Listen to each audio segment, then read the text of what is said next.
On est ici en plein cœur d'une véritable pépite en termes d'industrie du 19e siècle, en plein milieu rural. Et cette usine, elle a commencé à tourner à partir de 1872 et elle a fermé en 1968.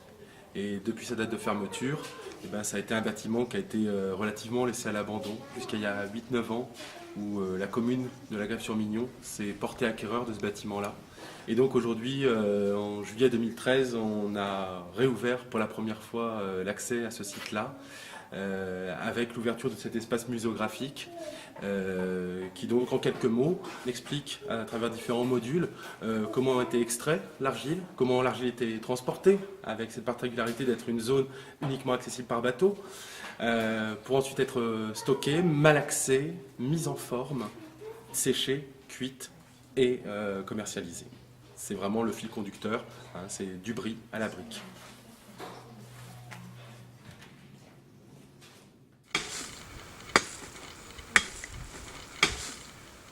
Contrairement à beaucoup de musées, on veut aussi être un lieu d'expérimentation et de recherche et de main à la pâte, très concrètement.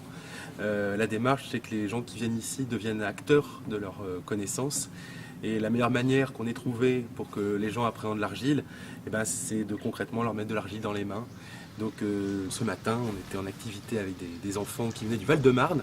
Et là, pour le coup, on a proposé à ces enfants de vivre une séquence complète où on a extrait de l'argile au niveau de notre centre découverte du camping de la Grève.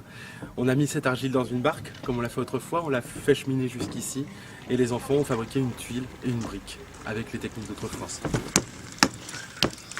C'est bon, là, je l'attends tout à l'heure. Ah, bah, merci.